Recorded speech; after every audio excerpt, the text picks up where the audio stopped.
So welcome everyone, and then we dive right into today's topic of Black is Back. And today's topic deals with the sign of Scorpio and the upcoming Day of the Dead. And this Day of the Dead is endless fascination, source of endless fascination for people, and we know how popular it's actually. About, I think, the most popular holiday in US, where people is gonna start joining, masking up and joining in those parties where their up to then hidden drives are let loose, so they can be what the shadow aspects of themselves that they have not that they are having fun with. So the point of this period of time is that we are deeply in Scorpio, and one of the rulers of the Scorpio is a Pluto. And Pluto is the mythical Greek god of the underworld. So it is one of the presiding trinity of gods: Zeus, Neptune, and Pluto. So this is the one that presides over the underworld. So what is the underworld? The underworld is where we find all our beautiful shadows hidden in. So if we look for our shadows, and we all do, because we are all on that path to having the deeper connection to the spirit, to the source, and to the spirit, then we can all kind of call ourselves disciples of our own soul's purpose. Our main nemesis is in the underworld, and it's our shadow. And who presides over all that is Pluto. So Pluto comes and says, okay, you are going to die for the old self in this area of your life where I sit in your astrology chart. And you might as well accept this and do it in a conscious way. But it's going to happen even if you resist. If you resist, it's going to be more painful. But you will eventually transform and transmute in this area. So that's pretty much the role of the Pluto. Pluto comes with a big plow, and it plows. Oh, Ariel also in black. Hey, beautiful to see you. Yeah, So that's why it's useful to know where Pluto sits in your chart, because this area is guaranteed to be transformed one way or the other. And more willingly you kind of go there, or more conscious you are about what is it that is going to be transformed, because one of the characteristics of Pluto is that it is unstoppable. It's unstoppable force, so it's coming, and it's not knocking on the door. If the door is not open, it's just breaking through.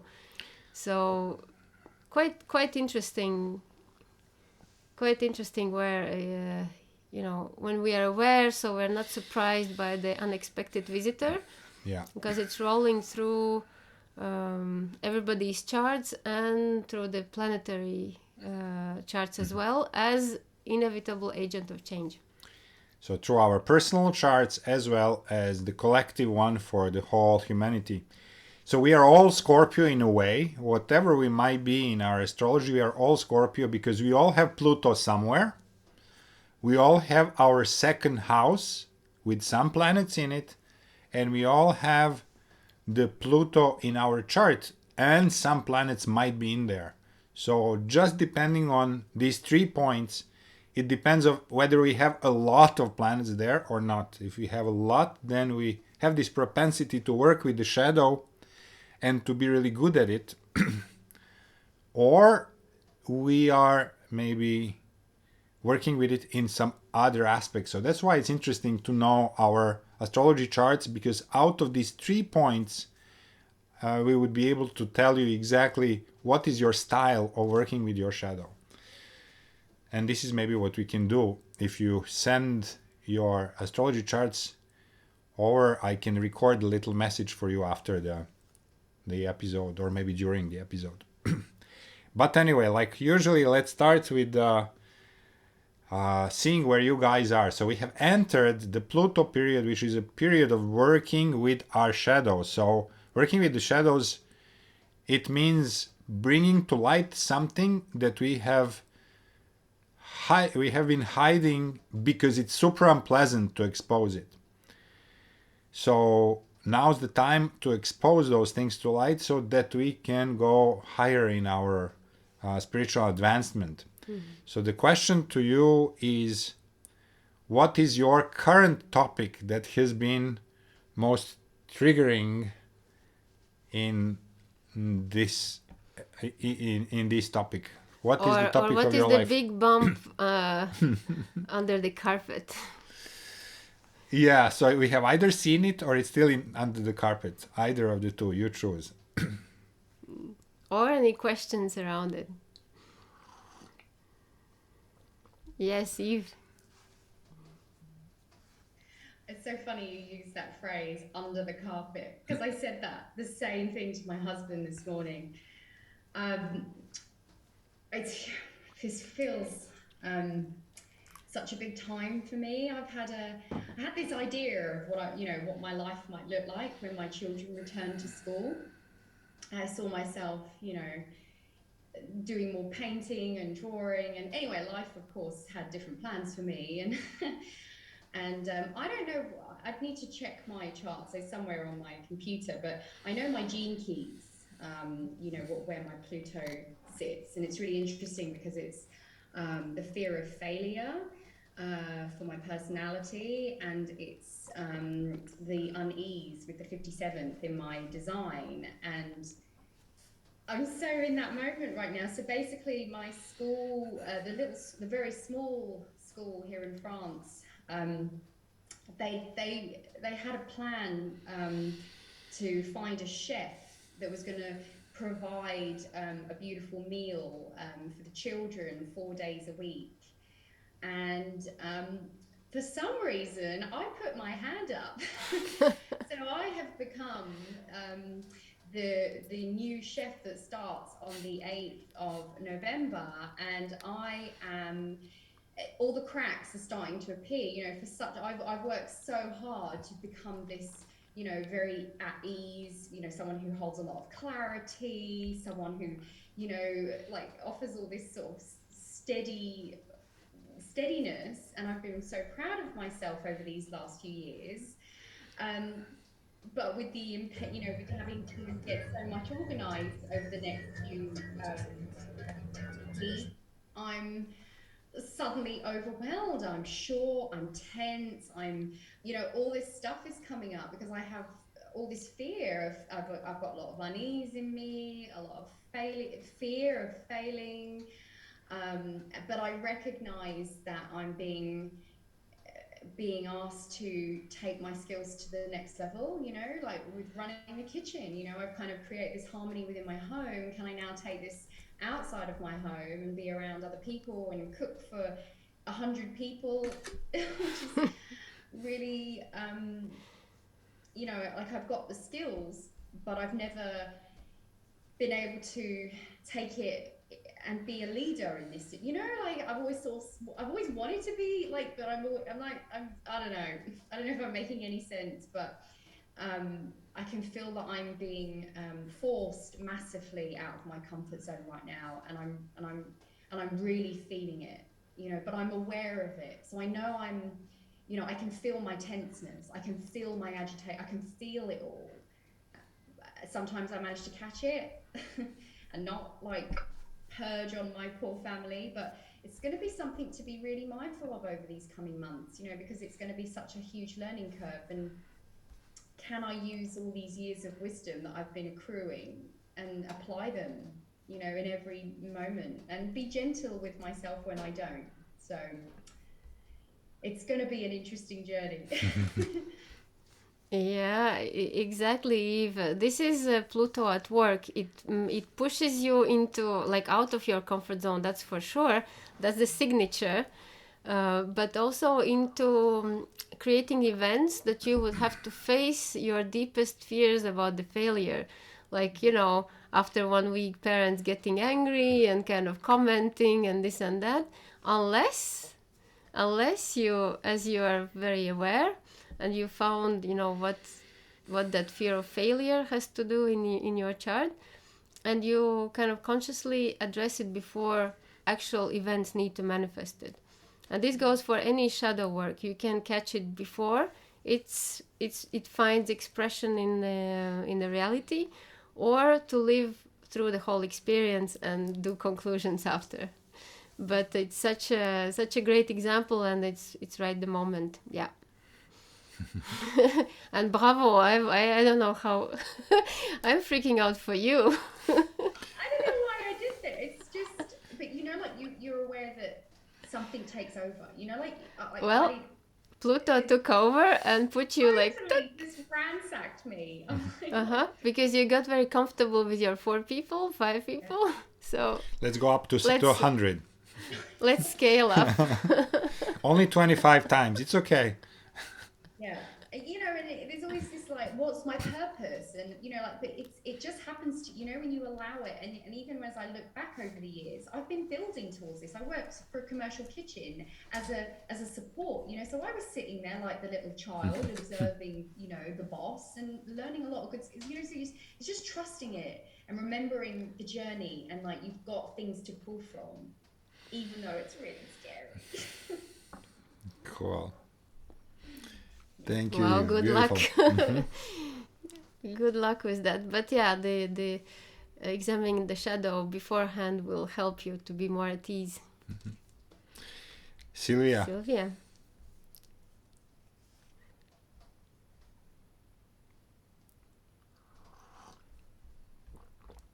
Sylvia, the other button. Yeah, that one. All right. So Oh, we lost your Yeah. beautiful face though. Also the I camera. know I'm on my phone and this is like so funny, but can you see me now? Yeah. Yeah, now we see you. Beautiful. Um, so I've been journeying since a while, and one of the results of this journey is this new home and a new way of living. And also, Dave and I release each other from being a couple, and which has been like, I would say, one of the highlights of our relationship. Seriously, how we do this is beyond touching.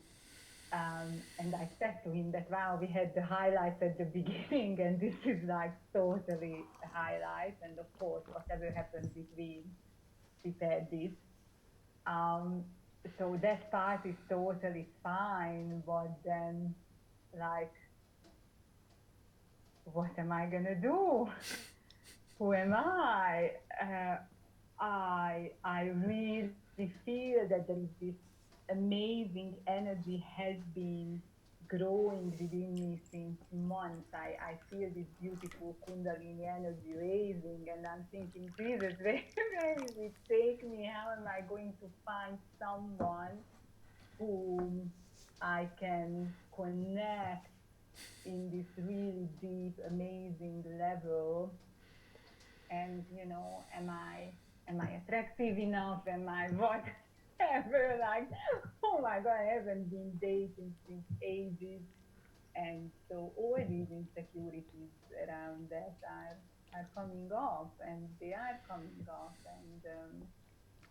and there is actually someone has showed up, and then this desperation, then I need to catch this this person, and then like, hey, still there is no need to catch anybody. It's meant to be. It's meant to be. But I'm just kind of observing myself that, whoa, this is yeah, this is it. Like, whoa, yeah. So feeling really vulnerable at times, and feeling very happy and free, and very grateful, very grateful for what we've been going through and what we do, and how we connect. Wow. Well, that's also the next. And just really interesting that we did a really beautiful ceremony on Friday, and I realized that, oh my God, that was the 29th, and that was exactly 10 and a half year. And in Darwin time, we did it at 10:30, and I thought there were so many. We received so many support and so many signs that this is how, this is what should be done. Kind of, yeah. There's no content about it, or no blame, no nothing. But yeah, 10.5 years. Yeah. Wow. This is big Yeah. time out of comfort zone. Yeah, the time of the Scorpio, literally this time of the Pluto ruling, is the time where we, start and end things. And actually, more, we end things that have been dragging for a long time and are in dire need for, release in order so that we can transform to the next level. So, Yeah. doing it in a graceful way like you guys did is really a sign of a really nice, admirable level of consciousness, because Scorpio can do things in three different ways. It can do things from the Pluto way, which would be this big plower that is changing this that cannot be helped.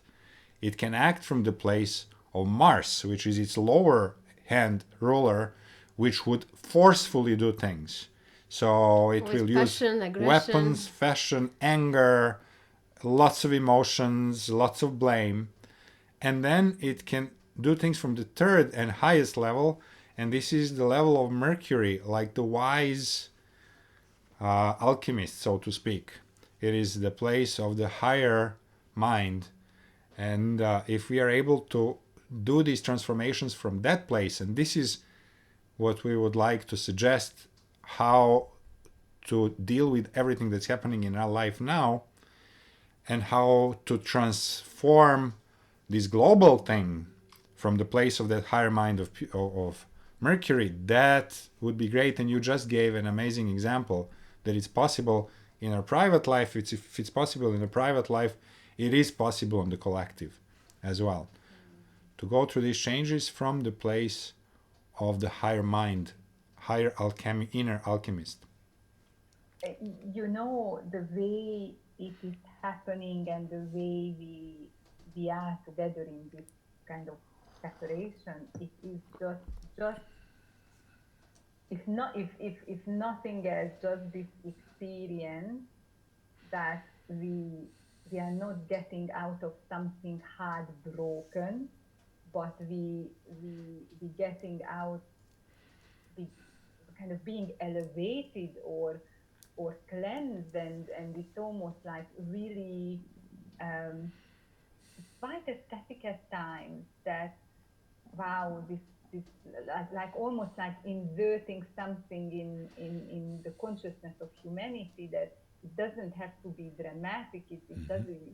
It actually, this can be really beautiful, and I feel that this is, if we can literally die in this relationship this way, then we can also die when it's time. And as Buddhists believe that we basically just go into a different state and elevate. So I feel that it's really, I don't know, I'm humbled. Yeah. Yes. It's changing me. Yes, this is a wonderful thing that you mentioned, and I'm just going to say it out loud so that we cover it in our sharing. But this has come up through our work recently, that we have to actually, as a collective, die to the version of ourselves who need really dramatic things in order to kind of notice them even. Like, how about non-dramatic revolution, non-fireworks, but the deep Yes. inner work that is super powerful and just quiet but strong. How about that? Mm. Mm-hmm. Mm. Yeah, Yeah. yeah. Beautiful. We will definitely cover that and go deeper into this. Thank you for this wonderful sharing. Thank you. And yeah, my love to both of you guys. Thank you. Very sweet. And Ariel, there's a Anna's hand is Anna. up, and then you wanted to ask something, Ariel, after, yeah? Okay. I'm gonna be quick because if I try to explain everything that is happening, it's just it's impossible. But it's been really explosive, kind of like I'm not even kidding. It's been explosive. So Colombia already turned out to be quite explosive with it. A lot of shadow work with the entire group in group setting, and let's just say that some people's shadows weren't able to withstand this deep work that we've been doing. So I am now kind of faced with like a lot of difficult emotions that I know from my childhood that I didn't even know I still have them in me. Like lots of fear of this little girl who needed to face all these difficult situations in her family and wasn't protected and didn't know how. At the same time, it's been also healing because now I feel I have so many people standing right beside me and behind me and kind of like giving me this protection. At the same time, it's so difficult for me to actually take this step to like step into my power and basically kind of like learn to be kind of this no bullshit kind of person. So this is what I feel about me right now, that through my childhood I learned to kind of like go quiet, never say no, because if you say no, you're gonna stir up things and people will be angry with you, like my father especially, you know, maybe he will hit me. So a lot of like this kind of emotions, like, oh my god, am I safe in my body even, you know, or will someone get so angry that they will start like being physically abusive with me if I set my boundaries. So all these fears now are coming up, and in a crazy way where I really see how much I am still acting from this little girl, and kind of I see the chance to step into a woman that says like, no, you know, I'm not this little girl anymore. I can have my voice, I can have my opinion, I can say no. And yeah, but it's crazy because all these emotions from the childhood are really like messing up my head, and a lot of anxiety also. At the same time, healing, because as I said, you know, in the childhood I was alone, and now I feel I have so much support. So that's a main difference. Yeah, but it's I need to talk to you one-on-one because it's too much. Yeah, very, very Yeah. gladly so. Very gladly.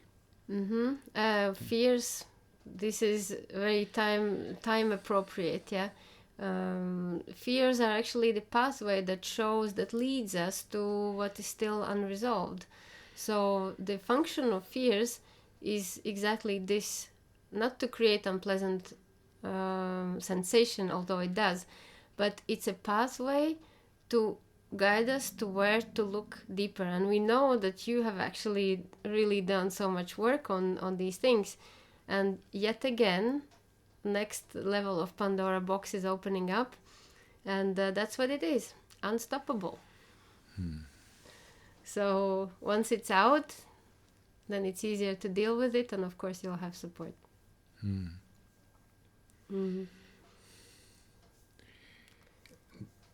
Did you want to ask something, Ariel, or what was this? Ah, no, Ariel is just there in the background. Okay, beautiful. With the wonderful Amazonian forest right behind. And we have Anita's hand up. Anita.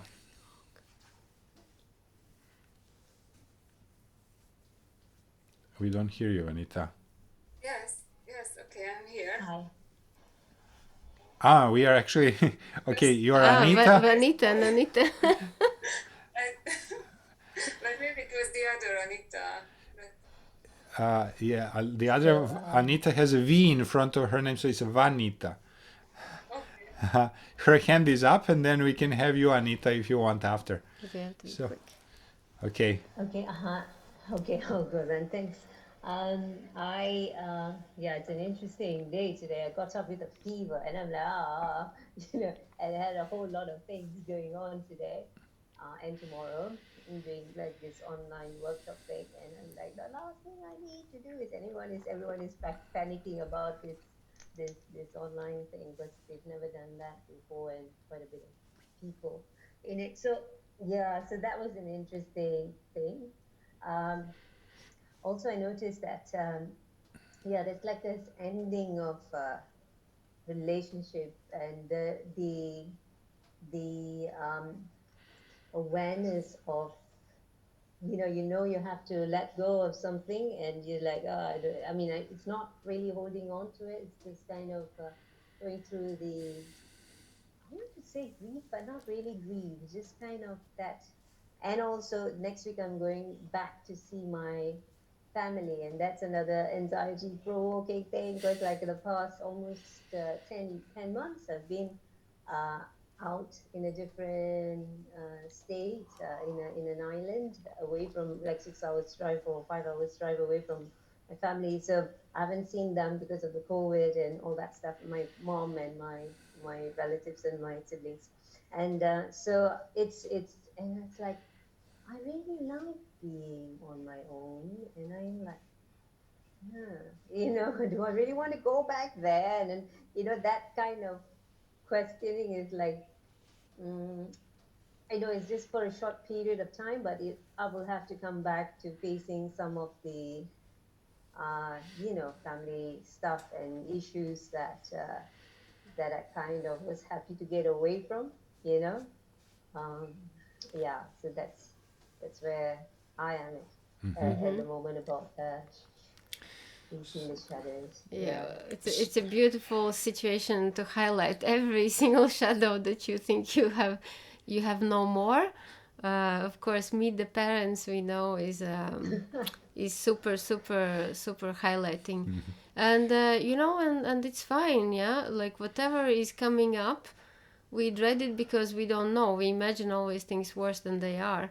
So going through any experience with consciousness uh, makes things much much easier.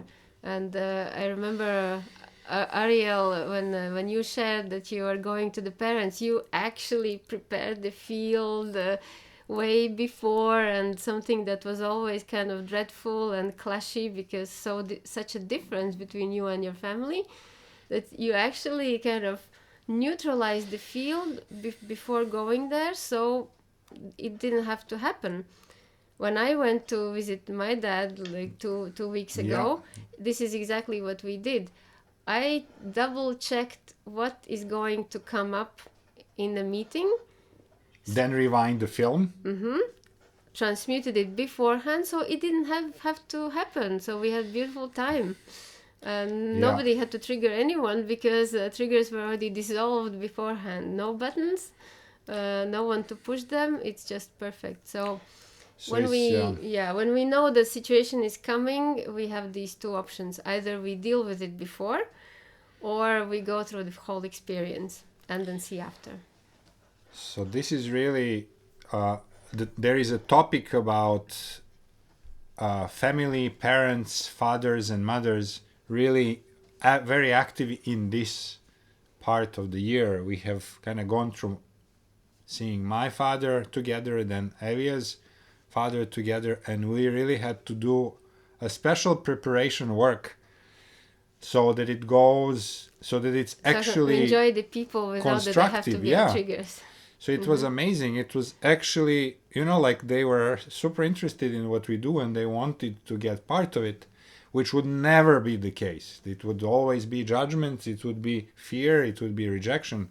So no, like with preparing the field up front, this, whatever needed to be transmuted was transmuted before we met. So that might be the suggestion, how to approach it before going to meet your parents, because they will inevitably point to any bumps under the carpet, if there are any. So yeah, that's the moment in the family, is the moment of truth. And actually I just want to add to this, that this period, so these like next 3 days, is a lot about ancestors. So our parents are the visible part of ancestors. They carry kind of full spectrum of what has happened before them. So the connection with ancestors is very, very prominent these days, and they don't only hold wounds, although that's what's bothering us the most, but they also hold wisdom and strength. So once I was done in my country with the trigger part of ancestors, I could actually feel this immense force that they represent, that, you know, deep peacefulness and deep wisdom. But we can only access the force of our ancestors once we have gotten out of the way their shortcomings. So wherever we come from, it's not by coincidence. The place, family that we're born into always holds some very specific wisdom, and we tend to go away from it because we want to put distance between us and the parents. But actually, if we turn it the other way around and look into the eyes of our ancestors, we will see that that is who is standing behind us at all times, and for us. So this is a time to examine the question, and also to go for conscious contact if you know how to. Yeah, this is Veils actually... are thin, doors are open. It's perfect moment. The interesting part of this topic is, you know, till where do we need to clear our ancestors and their ways, and at what point it becomes our strength. And it's really, you know, we need to go back to that place in history when our ancestors were actually authentic. Because for a lot of us, there have been generations, well, at least the last generation, where any sort of original traditions that our ancestors held were destroyed by, you know, some global movements. You know, whoever country went through communism, or, you know, like big social waves of this kind of mass thinking, they have lost their original connection to the ancestral wisdom. And I would say also, when Christian religion came to all parts of Europe, we're talking about Europe now, it had wiped out what was there before, and that where was the indigenous part of our wisdom. So it is, we have to kind of measure where we have been kind of, where there is still strength in our ancestors, and where there is something imposed because of this kind of collective brainwashing that happens through, you know, putting the foreign religion onto people who have nothing to do with it. So that's kind of interesting way to dive deep into that. I guess you guys who have grown up in Hinduism, you have maybe closer connection to the original philosophy, because this is much it didn't come somewhere from completely other side of the world. Well, Sadhguru says that you can't actually be an independent person before dissolving those ancestral ties, and only then you can access the gift that they hold for you. But in many cultures, they are, like in Bali, you know, that there's special, like 15 days where ancestors come and visit and interact with humans. And it's a big question whether better to live in peace or actively involve them in our daily lives. And it's a very personal question. The main idea is to not have fear, and to do what appears. So the soul constellations, the family constellations, and any kind of access to communicating with ancestors is very welcome if it's part of your current deal. Otherwise, they can stay where they are, and probably that channel is not not needed.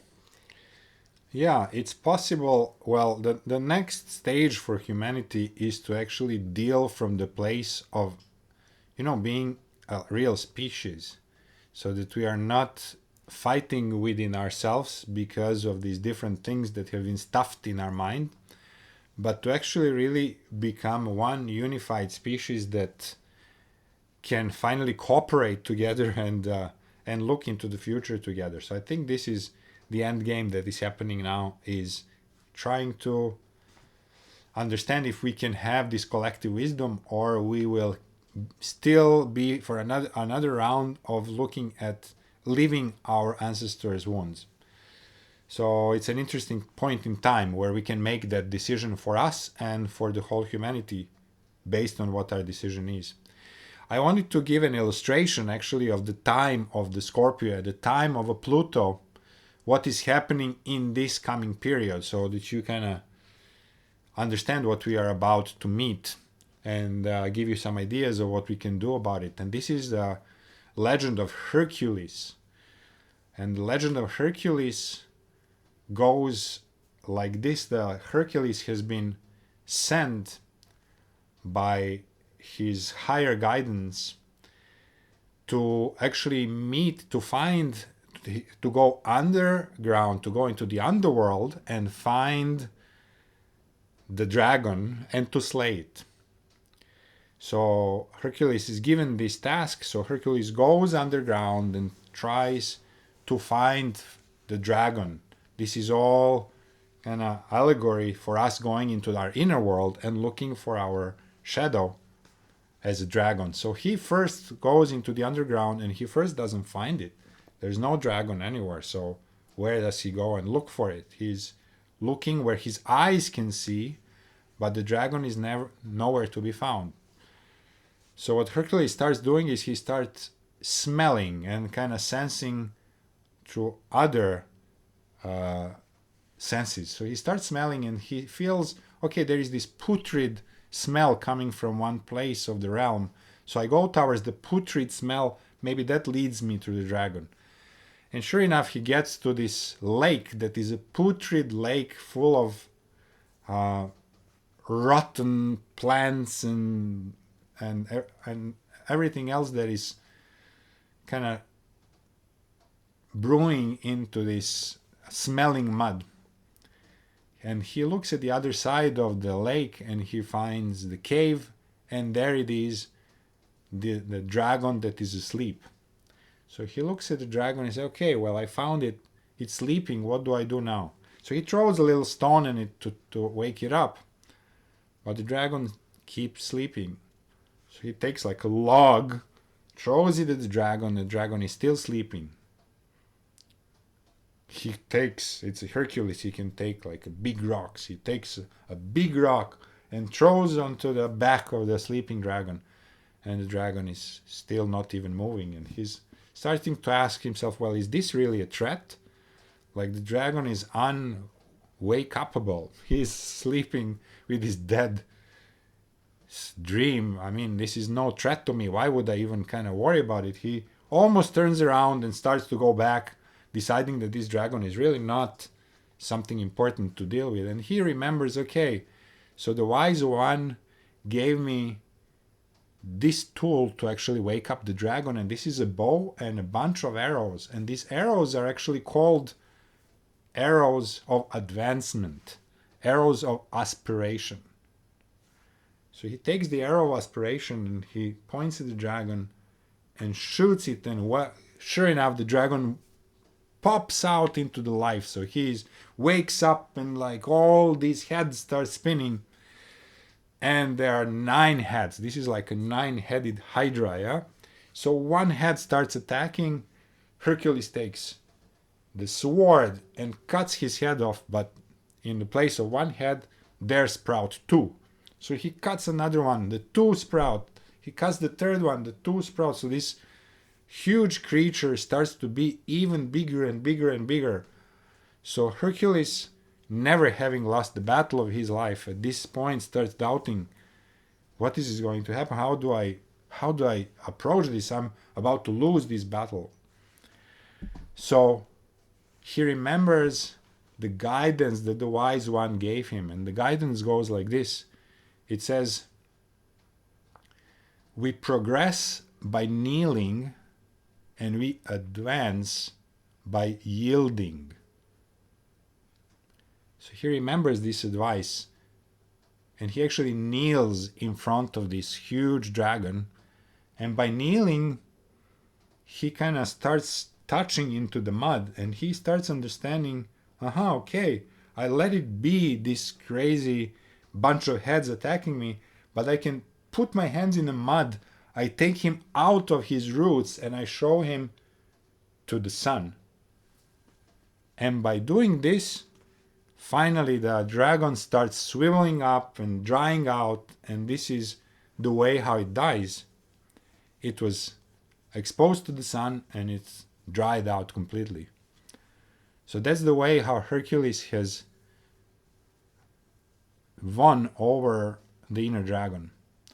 So there is a lot of allegory there. The allegory is his sword being the expression of the Mars, and being this forceful, aggressive type of dealing with our shadow.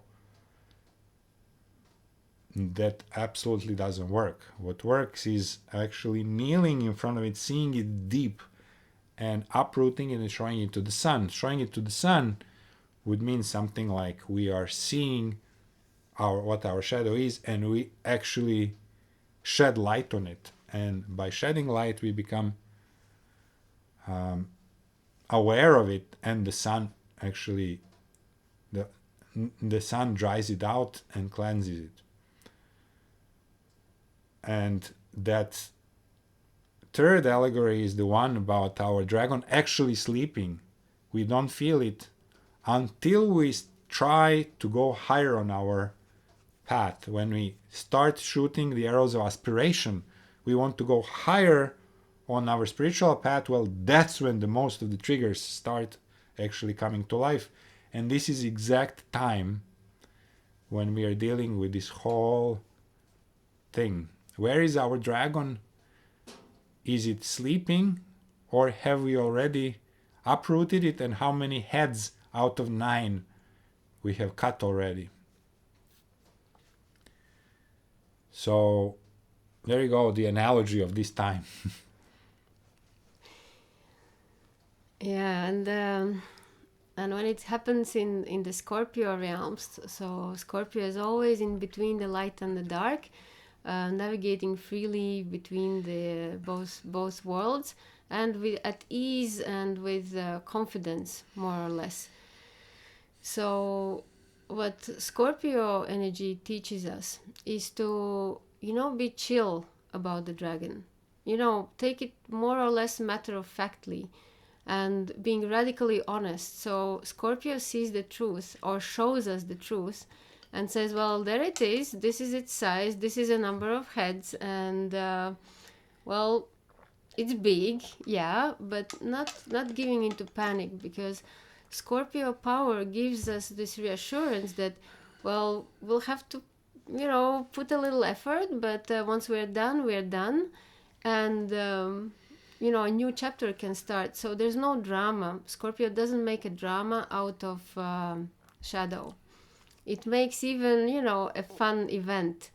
It dives deep, it goes straight to the point, it doesn't BS, and it gets, well, if you have any kind of Scorpio influence, more or less, but you can always hone on that energy, and you can always call it in, even if you don't have very much in your chart, except if you're Sylvia and actual Scorpios.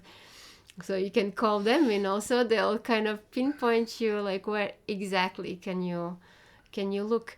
But the idea is that you can call on Scorpio, and you can do all these things in Scorpio ruled time together with Pluto to be efficient, and to do it with less damage and less noise and less drama possible. Yeah. And to absolutely radically honestly assess your current state and what needs to be done and where. So being very practical and honest about it. And you can also call upon the Scorpio energy to give you hope when it feels hopeless that you're never gonna make it. But it gives you strength, saying, you know, we've done it, we've been there like thousands of times before, we've survived, and we will survive this time as well. Scorpio has the courage to minimize the size of fear. It doesn't make it more of what it is actually. You know, how when you see your own shadow in low light, it seems like a giant. And when you get the source of light closer, it shrinks to just your size. So that's the power that you can always tap into and always call in, regardless of how much of it you have personally. But it's very helpful as a tool. Yeah. We have this one little scanner also about, you know, scanning where are these hidden heads of the Hydra in ourselves still. And they are our reactions and our triggers. And Emotions. exactly, emotions versus feelings, yeah? So we can say that our feelings are actually the sensations that we feel in the body. So we wake up, we have the sensations that we feel in the body. And we can even kind of go and make a little research and remember the points in our lives when we have a certain feelings, for example, of joy or maybe of sadness or of different emotions, and remap by memory where on our body how we have been triggered. Is it like the front of the chest and a little bit of the shoulders and like the back of the eyes? That's maybe, you know, like sadness. Or if it was a joy, maybe it was the heart part and the back of the head. But we map actually our main feelings, how our emotions actually look into our body. But what it starts with the actual body sensations. So as long as they are just body sensations, we are fine. But we make those feelings into emotions by attaching a mind explanation and story around what is actually happening, what is causing it. For example, there is interpretation, Yeah. a very biased interpretation of a sensation. So there is like a gray day with rain, and we can say, oh wow, beautiful, another day of my life, you know, let's just do beautiful things. Wishful day to cuddle and sit in Or front of ride fireplace. bikes or whatever. Or we can give it a judgment. What an awful day. This is like so gray, so rainy. I cannot do anything. What am I doing here? So we start building this story that this is something negative, and that actually starts forming the reaction and non-equanimity. And in these places where we have these non-equanimities, this is our clue to the dragon heads. Where is this story coming from? Who has implanted this story in our life? Is it coming from the family, from our favorite 18 sources? From school, family, peers, brother, sister, ancestors, religion? Who has implanted this in me? And once that we shed that light, we are ready to deal with one aspect of our dragon. Yeah, so emotion, as we keep repeating, emotion is something to deal with the past. If you feel emotional, if you feel triggered, past is breaking out and trying to get your attention. So, you know, our normal state would be peaceful and happy equanimity with a slight tinge of joy for no reason. Yeah, as soon as emotions flare up, this is that head of dragon kind of saying hello. So if we can catch it on time and be neutral enough and precise to follow it down to where its roots are, we have the best possible chance to also transmute it. An interesting thing about this would be, okay, so we have caught the source of this one mood. If we work only on this one, we have cut one of the dragon's heads. We don't know if two are going to grow. The Yeah. actual uprooting the whole dragon out of the mud would be really in face of any of the heads to actually go and connect to our divine source and and widen up our channel of channeling this divine grace, which will just burn. The sun will burn through anything that is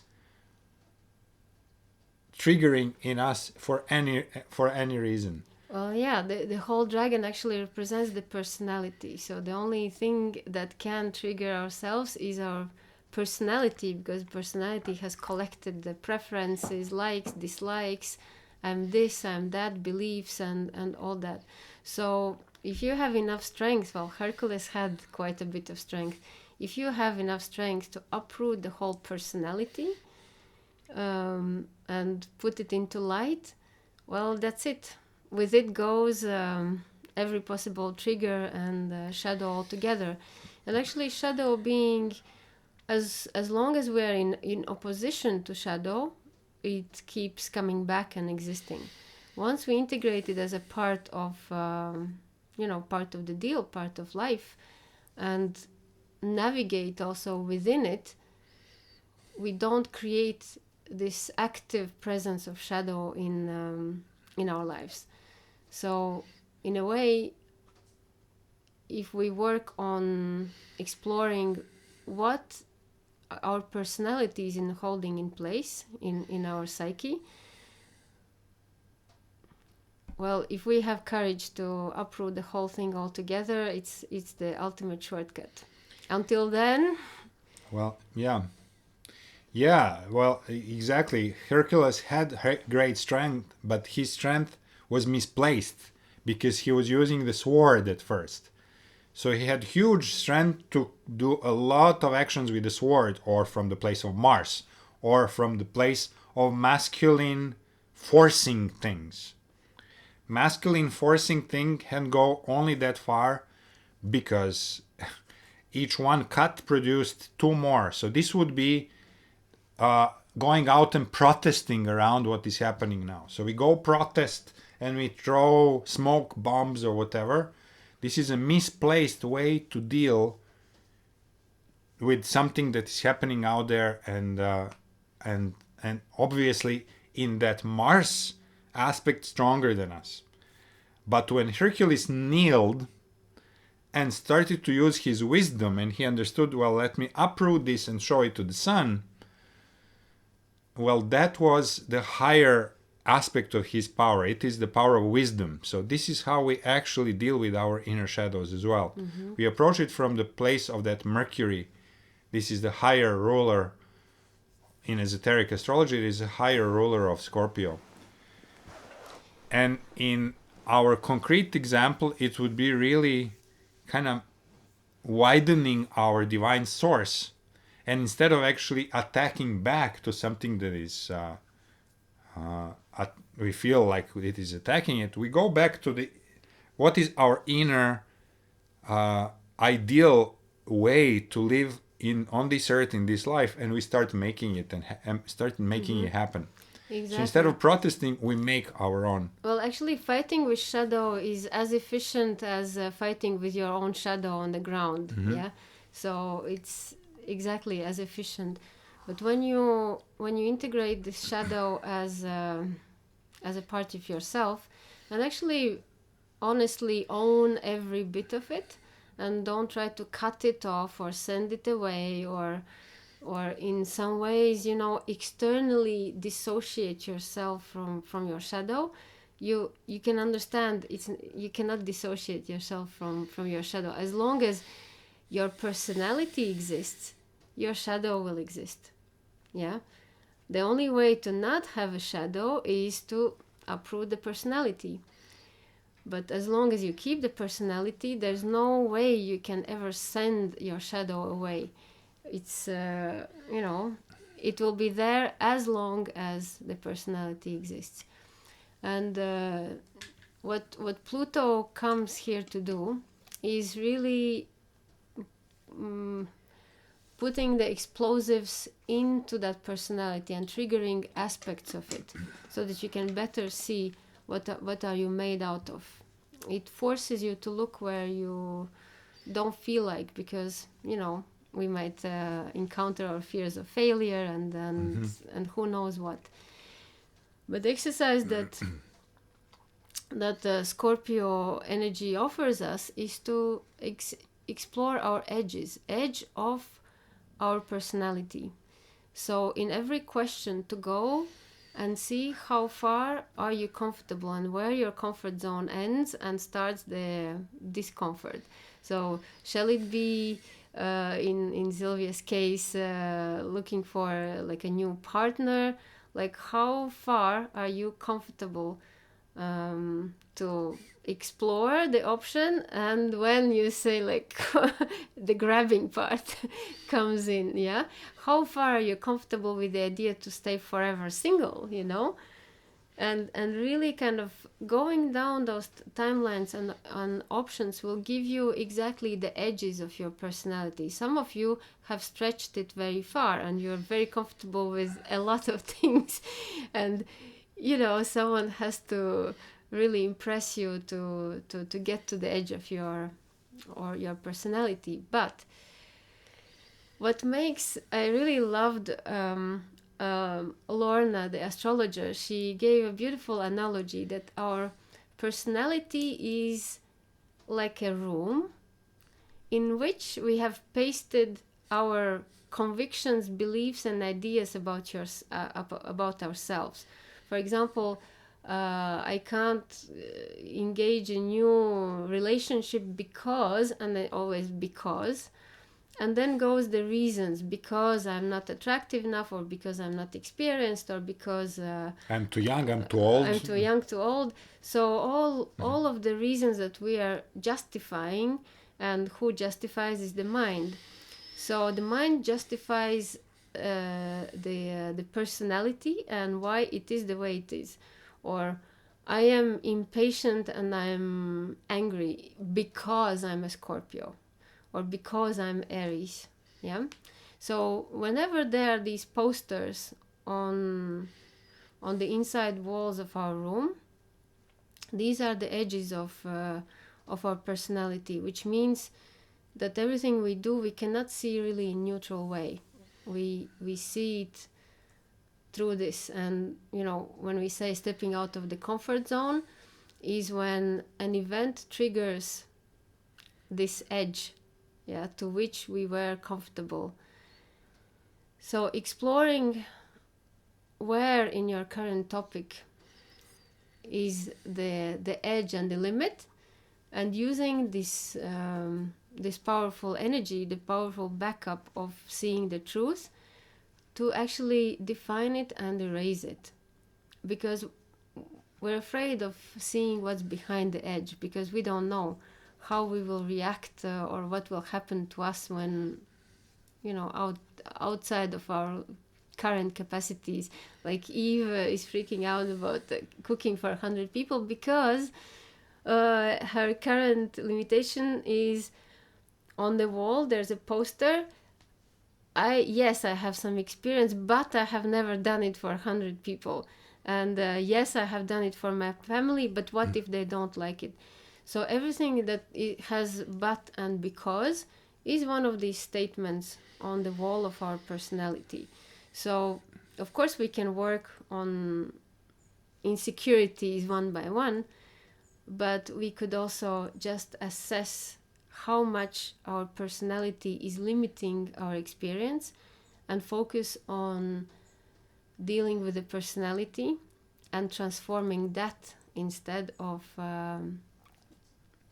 one by one insecurities and triggers. So from personality to the divinity, in a way. Yeah, because at the end, when we integrate our own shadow, I guess this is where the true sovereignty and new kind of human being can even appear.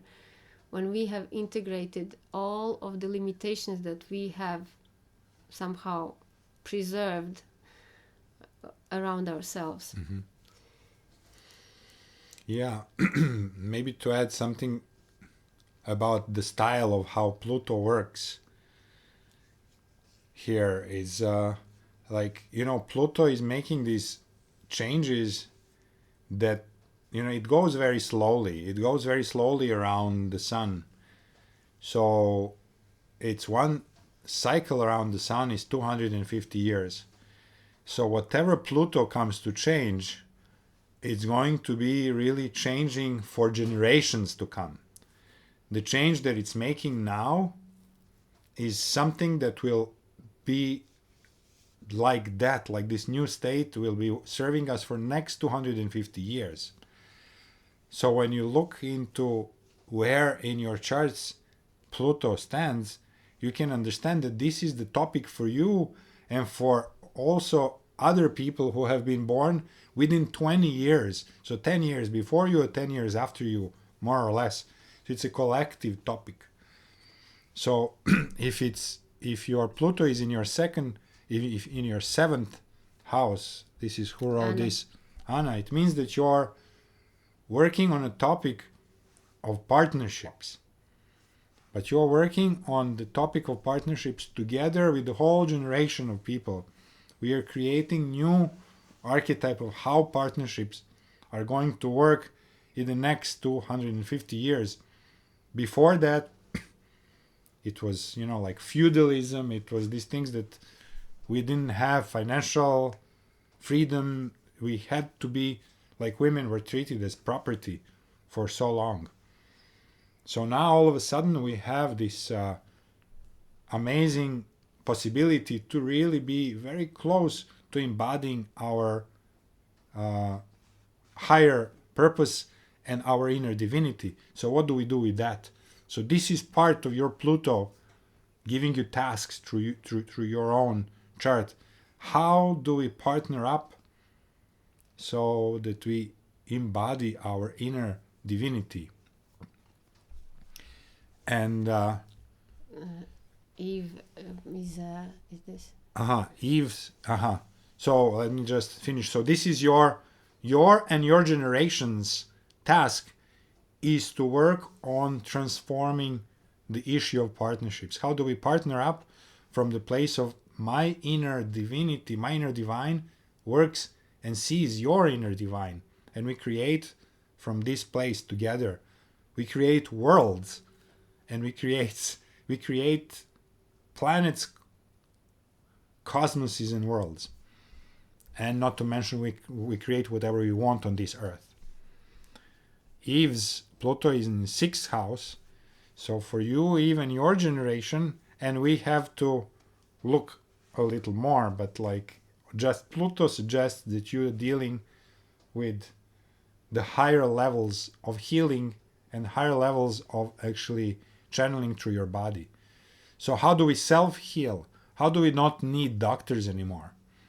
How do we connect to the higher guidance and create field in which our body can heal itself? How do we have perfect use of our body as this amazing tool that starts opening up our superpowers that were locked before because we were fed chemicals, we were fed awful food, we were fed Coca-Cola and stuff like that. And we eat crap. So that's one of the topics. And another topic is how, well, it's about food. How do I cook for 100 people, really? It is how do I provide nurturing and precise food that makes their body turn into the superpower machine, if we can put it that way. So it's food and health, but the next level of it, yeah? It could be that the food of future is prana. So we maybe don't cook for them. We actually hold field for them to absorb prana and start kind of existing like that. Yeah, check out with Ariel. She's almost there. Ariel, yeah, exactly. She's working towards that. Let's see, a couple of you also added. Hannah, you have to calculate, but there's more. Hannah will calculate yours. Anna's Pluto is in the 10th house, so your Pluto is exactly kind of where the Pluto of the world is right now. So Pluto right now in Capricorn is equivalent to that 10th house. So for you personally, 10th house actually represents the place of where, how do you show up, how do you share your best gift to the whole humanity, how do you stand in front of humanity and express your full gift.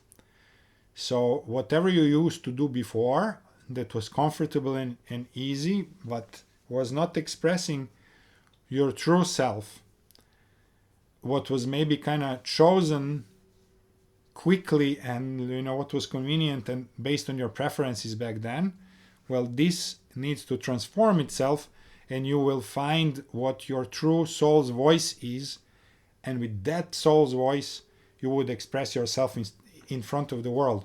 On a collective level, what this means is we start doing things that are things of our soul's true gift. We don't have a job. We don't ever do something because somebody's paying us for that, but we hate it. We actually find out the meaningful way to share our highest soul's expression with the world. That's what Pluto in 10th house is. It is, we cannot do anything anymore from the place of I must. So there is no must anymore. This is Pluto in 10th house. From now on, it is sharing because this is my mission. Because this is why I have found what is my mission of this incarnation, and this is what I present to the world and give it to the world. Mm-hmm. Well, I have to say about this Pluto that it's never like it might sound easy, many of you hearing what Vittoria just said for Anna would say, oh, it's not, it's quite easy, I would gladly do that.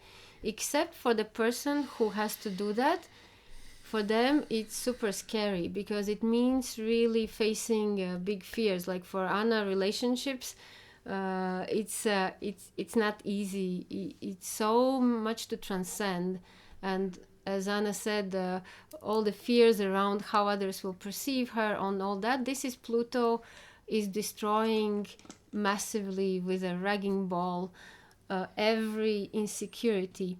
And what might seem easy for others, the area that is touched for you by Pluto will be the scariest one to go to. The scariest and the most charged. So for Anna, expressing the soul's gift, well, it will have to go through big insecurities. And these are two Annas, just to make sure. Anna Kocheva and Anna from Belgrade. Yeah, for all Annas and everyone. Pluto is like forcefully turning your head to look in the direction where you would rather not. Yet the biggest gift is sitting exactly there. And just to add to the 10th house is a house of old rules, old laws, old ways how we do things. This is old authority. So Pluto in 10th house is exactly what is happening to the world now. How are all the governments, all the rules, all the old values dying, and what are my true rules that are actually organically made, so that I apply these rules so my life is genuinely easier, and my life is actually, this organization genuinely helps people. It is not, the bureaucracy doesn't have a chance to, sprout out like the mold. It is really like the essence of just most necessary rules so that everybody can prosper together. Miriam had her Pluto in 12th house. Well, this is really like the most ethereal one. Pluto in a 12th house for you and for others, because it's a group topic, is how do we actually channel the higher guidance and how we discern when this higher guidance is real and when it is illusion. So this is about connecting to the communication with the universe, how the universe speaks to me, and am I really understanding it? And how do I cleanse myself to the level that I actually can confidently say that my channeling is coming from the true source and not through aliens that are, masked as God, for example. And Pluto is there going and dissecting all the untruths, all the false light, everything, and highlighting and bringing discernment to the most refined level. It's non-stop digging till hitting the personal truth. And literally, Miriam, you're about to have constellations again. This would be a great personal goal for you in constellations, is to really work on the source of the channeling for yourself and for others. Where is it truly coming from? And to make sure that, to find the tools how to cleanse and understand when the voices are coming from outside and not through divine voices. Yeah, well, you see, you're practicing channeling a lot these days for this reason, because Pluto is beaming its black light to the topic and saying, okay, have you double checked? Is it false light? Is it... Here we have the light of Pluto, this plasma ball. It is actually disintegrating whatever was there before and kind of cleansing the field for something clear to come, something new and pure to come. So you see, instead of crystal ball for clairvoyance, we have a plasma ball. So we're updating to the page. But also for channeling and discerning the truth, what helps is all plutonic crystals. So they would be mostly black and of volcanic origin, like black glass, obsidian. Obsidian, onyx. What is this one called? Numite. Numite, yeah. Numite, a very sorcerer's stone. So all the black crystals actually guarantee that you will be probably hit out of your ways, but in order to uncover the deepest truth through the channeling. So it really holds... Black crystals hold a steady field that you cannot go around it, and they provide the entrance to like a safe channeling in a way. Then three of you have Pluto in a fifth house: Gergana, Ariel, and Fabiana. So Pluto in a fifth house is really about two things. One is authenticity. Authenticity that maybe didn't used to be there, because that fifth house can be the house of drama and a house of a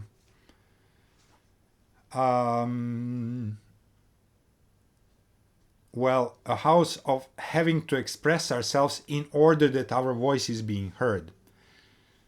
Whereas fifth house, after Pluto has plowed it, is carefully selecting. It's still speaking to the public. It's still expressing itself, even playfully. Nothing wrong. Well, actually expressing itself playfully, but every word is coming from absolute authenticity. So we don't have any fluff left. So we don't say anything that could be fluffy or funny or whatever, but we wrap deep knowledge into funny ways so that people can kind of accept it. So when we had our fifth house before Pluto was there, we were happy to kind of perform in front of the people and be a little bit in the center of attention. But after Pluto has been there, we are pretending that we are actually, this is all the game, so that the deep insights that we have can be accepted by people with whom we are sharing. So still we have to share, still we have to be on the stage. It's important to be on the stage. But we wrap the deep insights into seemingly funny games. So we call it a game of life, or we call it, we make our sharing into the easy game or an app or something that people can easily download and start playing with. Swallowable. But next thing you know, when they have played our game, they have been deeply transformed from the inside. So on the surface, it has to look playful. On the other side, it has to be super deep and come from absolute authenticity. And this also, when that authenticity is reached, it adds that Scorpio depth of spotting authenticity and inauthenticity in others. So you cannot not see inauthenticity. It sounds like a bad music, when people blah blah to cover their insecurities, or they go on and in the stories it becomes unbearable, because the one who embodies authenticity puts everyone else in a tricky situation, because when we're presence of authentic person, we see our shadows even more than ever. So people become more and more nervous around authentic people and kind of not at ease. So with this fifth house authentic scanner, we don't scare them and we don't really kind of give them their reflection right back. We do as Sadhguru sometimes does. We make a joke out of it. And we kind of, if we were seriously tell them what we are seeing in them, they would be crushed for life. But the first point is, first, we must not be triggered by it. They are inauthentic. I see it and I have an inner smile and compassion about it. That's number one.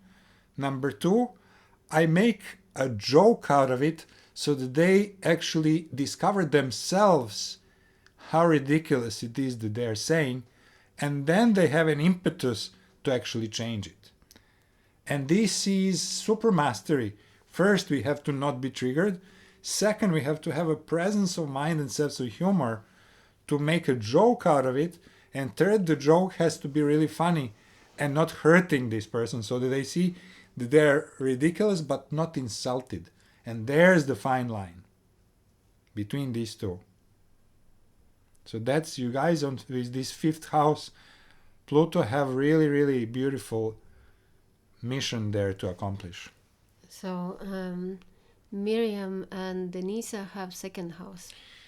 The second house, Pluto, is really working on what Uranus in Taurus is doing. And this means is that you will have to upgrade everything what was bringing you security, what was bringing you security, body, and living. So what is home, what is my body, and what is bringing me security, including money. And what is money also, yeah. So how is money coming into my life? Whatever I used to know is not going to stay like that anymore. And it is beautiful. If you have this in your chart, you are very much in line with what's happening to the world right now, because since 2018 Uranus is making revolution exactly on that part of everybody's life. So you will have, if you are super comfortable to live in a certain way, in a house, and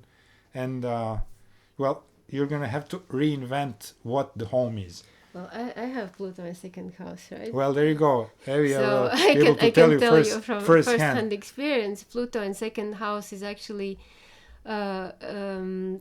turning, from how you earn money or how you live, where you live so far, into now you have to get the money from the shadow work in a way, yeah, because no one wants to do it, like everybody wants to have the fun part of life and channel beautiful things, channel your talents, but no one wants to go and point out the unpleasant stuff.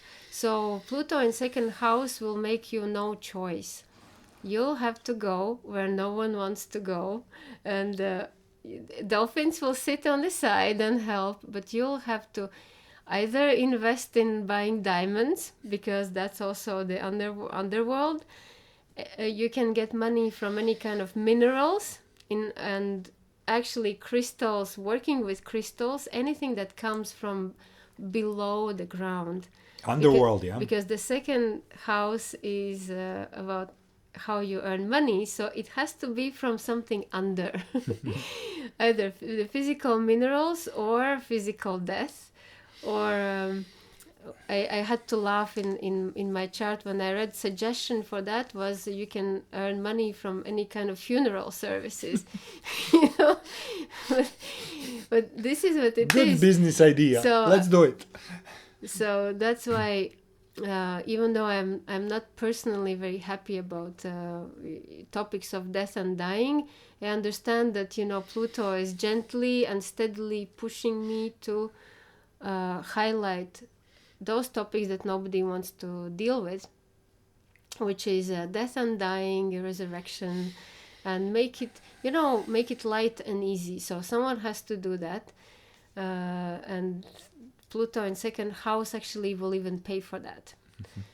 So same thing with the body. We don't want to acknowledge how death affects our body.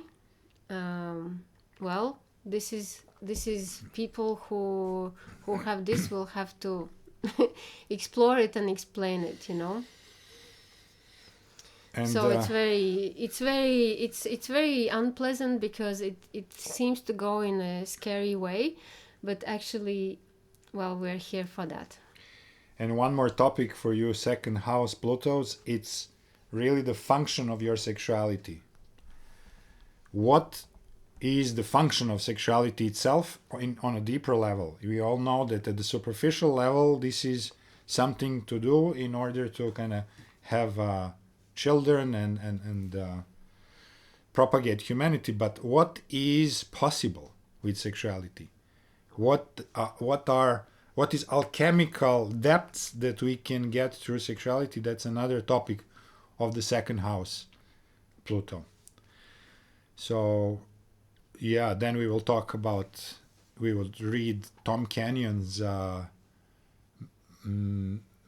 Magdalene manuscript and kind of get deeper into what is some sexual alchemy that we can do. So bear in mind that Pluto always is synonym to transformation. Yeah, so all these topics, money, sexuality, body, and house, all Taurus's themes, are up for transformation, and wherever Pluto touches those houses, you will be up for transformation. So those of 10 house, where it's living your soul's purpose, well, this big transformation will have to happen in how much you allow, how much you are you stop standing on your own way for expressing this gift, or how much you stop standing on your way in topic of authenticity. So the transformation has to happen in order to that Pluto kind of gets off your back and leaves you do the thing. And one more, we have Anita's Pluto in the fourth house. So fourth house is a house of family, belonging, clan, and abandonment. Yeah. So it's also the house of being, well, very, very kind of sensitive emotionally. So this is the question of Pluto there is what and who is my family and clan now? Is my family just my immediate family, or can I find a family in the wider humanity?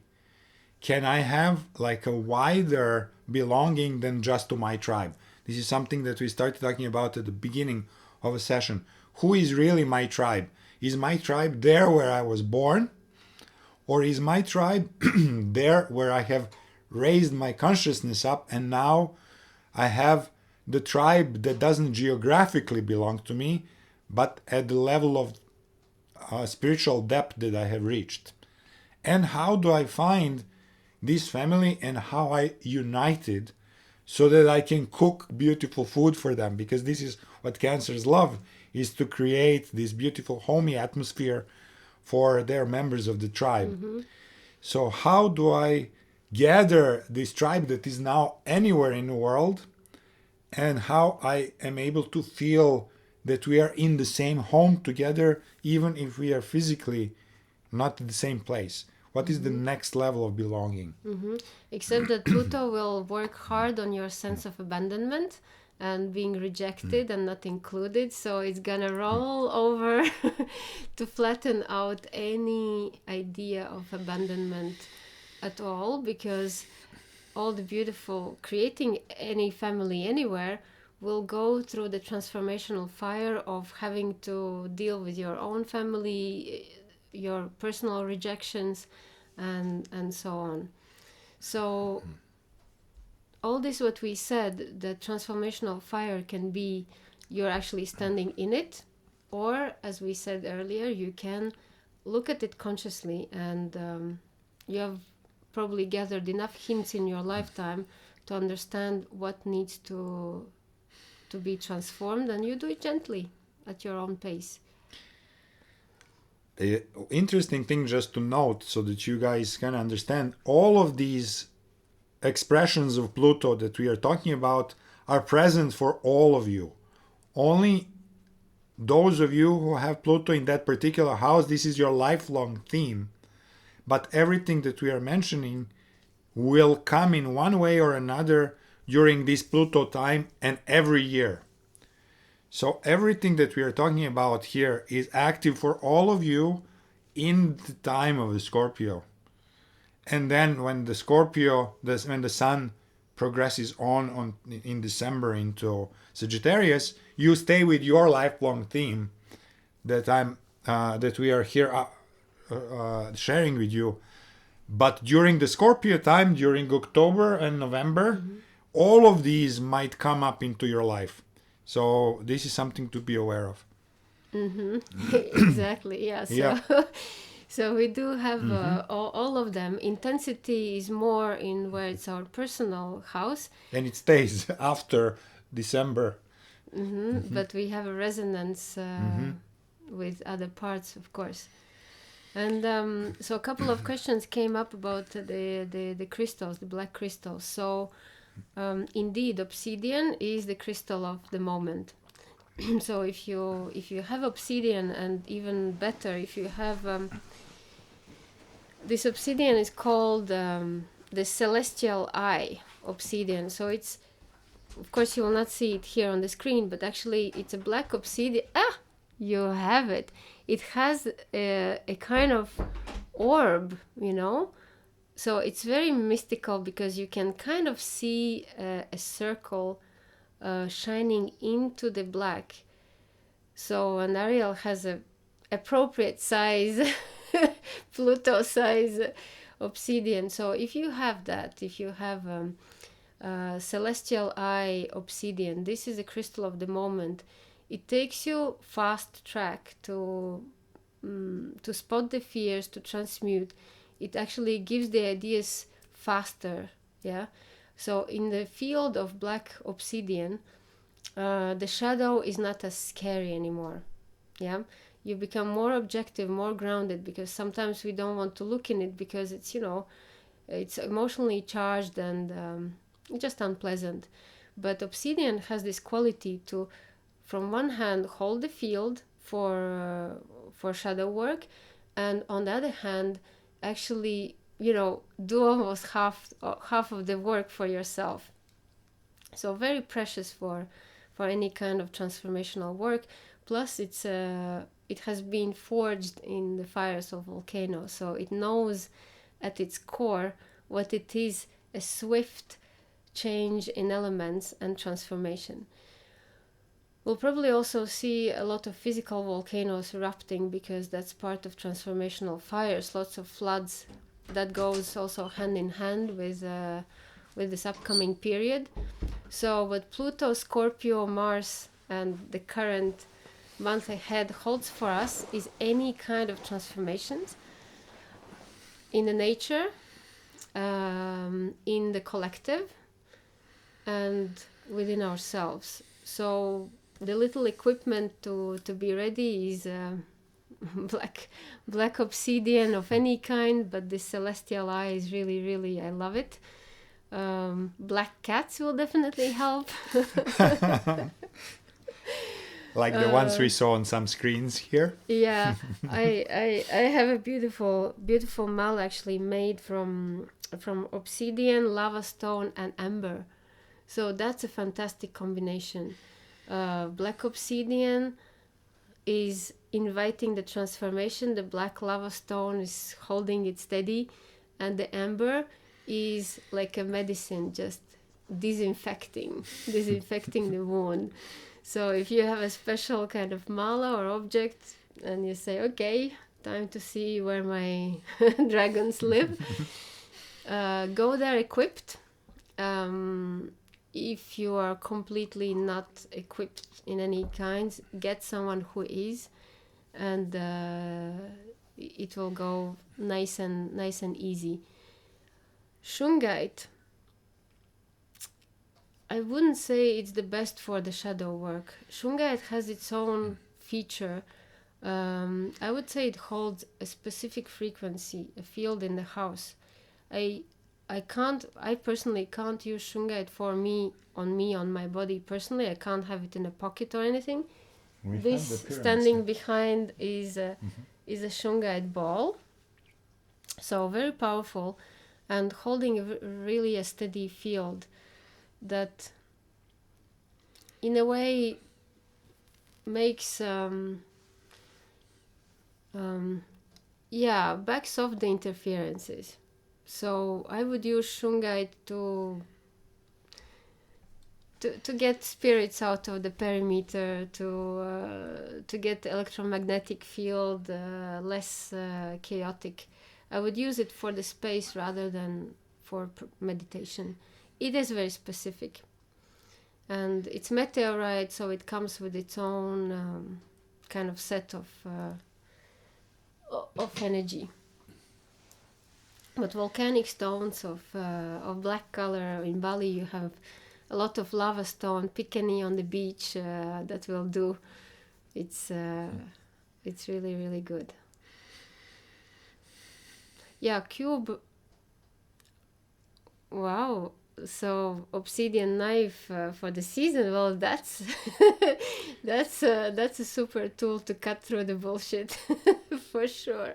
Yeah, Fabiana got an obsidian knife for this season. Obsidian knife is actually Native American tradition. Is the number one, the cord cutting spirit chasing away death and rebirth tool. So it's a big deal. So you also better kind of prepare it, because it's not a simple tool to use. So be mindful when you use obsidian mirrors, obsidian knives. They can bring you to places, and they can reveal powers within you that you have to be ready to employ. So always little mindfulness around it. Oh, big deal. Well, yeah, so Fabiano with the obsidian knife will be able to slay dragons, for sure, to say the least. Eve, your cube of obsidian Shungite. Shungite cube. It's a Shungite cube, yeah? Mm-hmm. So your Shungite cube is actually bringing stability. So wherever you want to really focus, put that Shungite cube in your back. It will kind of really structure the energy so that you can go straight to the point. And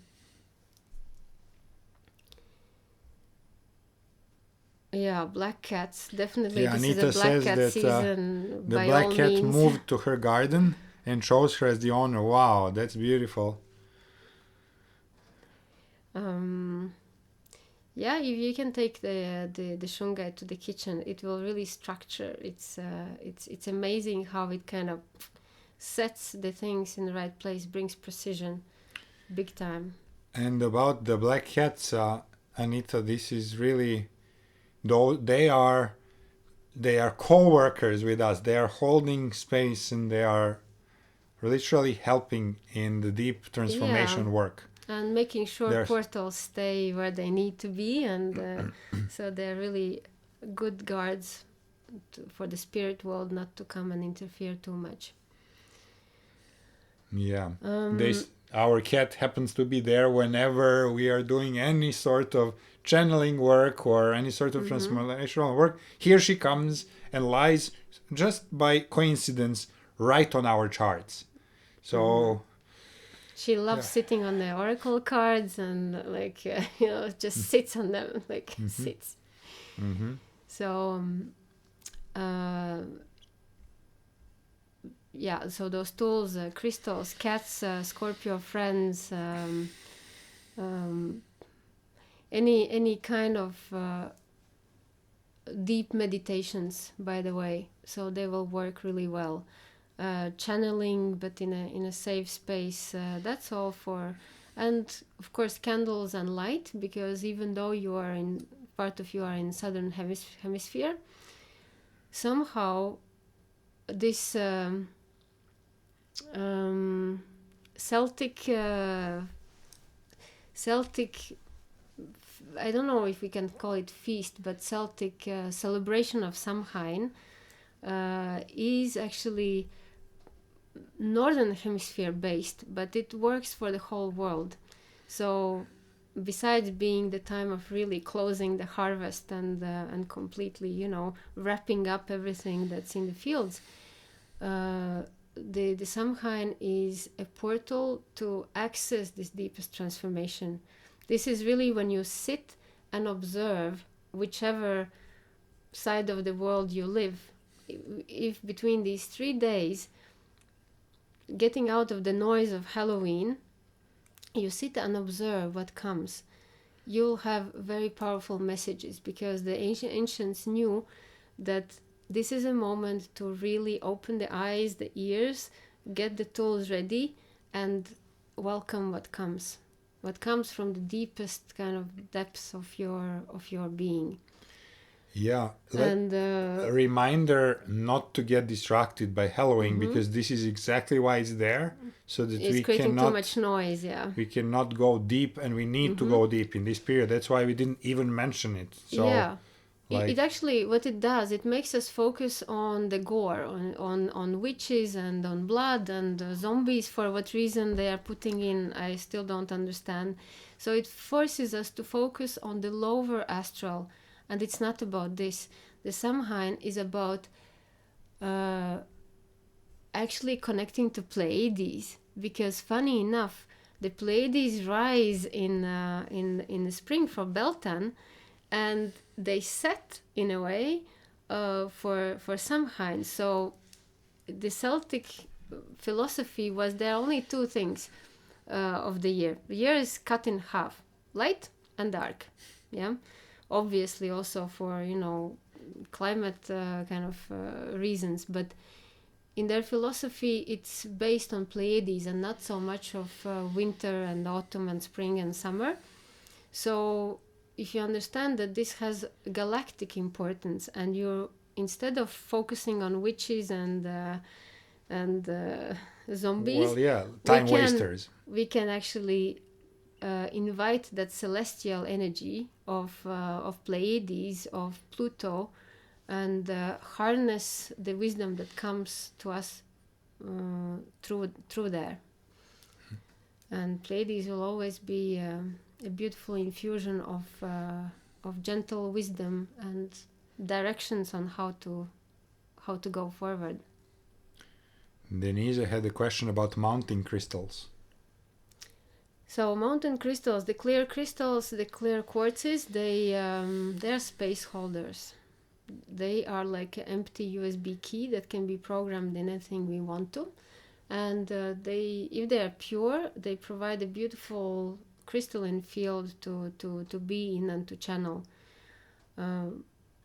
For the shadow work, they are not really the most appropriate, because we need something blacker to address those realms, because sometimes it's even funny. I have very specific kind of opinions about alcohol and bread and all those things that lower the vibrations, but sometimes I actually need to to have a glass of wine, piece of bread, and some kind of, bad music, so that I can lower myself to the vibration where I can get information that I need for, actual kind of implant or other topic. So we shouldn't always focus on pure light and pure crystals. We have to understand that there are tools that bring us lower because we need to. When you need to go in a basement, well, you go in a basement, and without any judgment that you Without only want fear. to stay in the attic. Yeah. Yeah, without fear, and kind of bravely go through the spiderwebs and bring your flashlight there. Yeah. So really use this time for what it's designed for. It's the easiest time of the year to get through the bumpy underworld. And I would say our main lesson from the bike ride yesterday was when it gets really bumpy, that's where you relax the most. Otherwise you'll be, shaken out of your Well, yeah, you will your fall. body. So we had to go really downhill, very, very steep. Well, kind of steep through the gravelly parts. So on the gravelly parts, you cannot really brake because they will just start kind of rotating the little stones and you can fall. So what we need to do is we kind of go fast down and we will start braking when the land starts getting horizontal. So it's really yielding. We raise by yielding. That was the second part of the Hercules' advice. We advance by kneeling, we raise by yielding. So we yield and we allow the force to take us down. And once that we have been on a flat, well, then we have trusted the process. Yeah. No, non-resistance creates less friction, creates less smoke and less fire and less less raw skin, Yeah. And Denise, a great question. How do you get an implant out of your energy field? This we can consider This that is what, an invitation for the next course, because this is the whole process, how this is done. And this is what people with Pluto and second house have to learn how to do. How to get implants out of the energy field, because as much as we would like to think that they are not there, yes they are, and for having done it for a very long time with beautiful results of freed people, it's actually reading the frequency of the implant without being afraid of it, and by allowing it to appear. So it's a skill. It needs to be learned. It's not given to everyone because it takes precision, neutrality, and a lot of sensitivity and attention to spot it and then to know what to do with it. Because as a rule, also the implants tend to pretend to be scarier than they are, to scare off the one who is trying to look at it. And that's where actually, this kind of Scorpio calmness about the shadow comes in and says, I see you, and you're not as big as you try to pretend to be. And then they get back to their original size, and we're very technical about it. But it's not a guesswork, it's a very specific skill and method. Anita is wanting to get read the question. The controlling thoughts. So how to get the person that wants to control our thoughts out of energy field, and how could we be free from this? Well, funny enough, this morning we just thought that the only place where you will be truly free from mind control of any kind is when we'll stop living in the mind and believing what it thinks, So that's, if you want a shortcut, that's where it is. If you can, mind has a specific way of of speaking, which is metallic, which is with reasons, but, because, and all that. It tries to explain itself. And sometimes, you know, so many ideas are implanted in the minds that it's scary. But the only way how to get the whole thing out is to not believe what your mind thinks. Yeah. And to listen only to the heart, which speaks in a neutral, calm, and non-explaining tone. Yeah. The mantra is don't believe everything you think. That is the ultimate shortcut. But yeah, there is a discernment to be made, and really the mind to be used in as a tool of technically doing things, but really not something that is determining our lives. But of course, there is a process, and this is a lot of what we do in our sessions. So, you know, if you have some specific question about that, get in touch with us, and we'll be happy to look at that. And that brings to Hannah's question, what's the difference between an implant and an alter ego, for example? The difference is in the way it sounds. Yeah, implant you might not be aware of. It's there, it's kind of altering the way you do things, but you might not be aware of that it's there. And it can only be detected by someone who sees them and can like remove. I don't know many people who would be able to see it for themselves unless they know the method. So usually it's someone else who does it, but alter ego, for example, has a voice. It's your self-grown personality that voices out a specific kind of wound. So it does have a set of expressions, a very precise expressions, and it thinks in loops. Yeah. So it's your own voice. So you find yourself saying these things over and over again. But when we observe from the outside, you have slightly changed the tone of your voice. So that's how you can catch it. It's a sub-personality. It is usually how we see them is when you say, oh, sometimes how can I be all this at one time?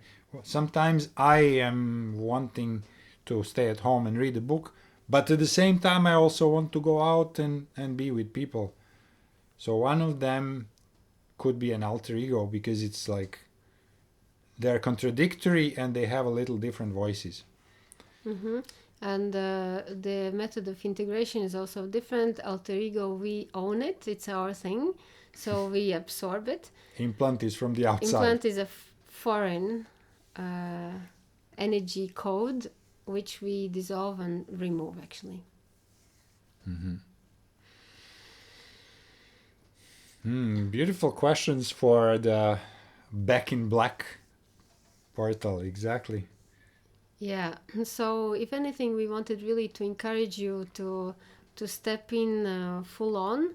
It's gonna shake because the planets are in a very kind of unstable positions, encouraging and provoking the change. So stay tuned, focused, relaxed, and take the courage. Draw it from the Scorpio side, from the Pluto. Befriend your Pluto in whatever house he's living in, and kind of do voluntarily out of your free will the work, so you don't have to get reminders, because it will first knock on your door, but then it will blow the door open, and then it will get you out of the bed and out of the slumber. Together with Scorpio, which is actually an unforgiving wake-upper. Yeah, we call Scorpio like a deep shadow worker with whom you go fast, but it could be slightly painful. So it's faster and you withstand a little bit of the intensity, that's it. Yeah. I think this is what we had for today. So this is what we had for today. Enjoy the ride. Get your black cats ready, and anything that comes up, you have a Telegram group to share with us, and we'll be happy to answer there. Yeah, and you're so welcome. Yes, thank you.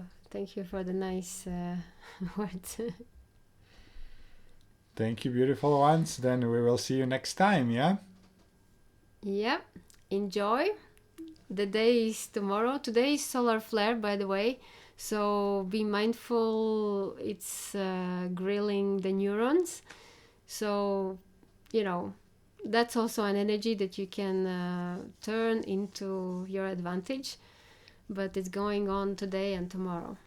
Fabiana is asking how to enter the Telegram group. How can I share this with you? I will share. Do I have your email, Fabiana? I can share it on.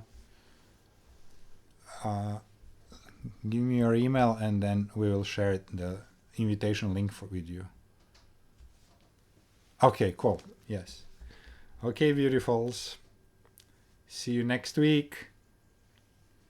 Bye. Ciao!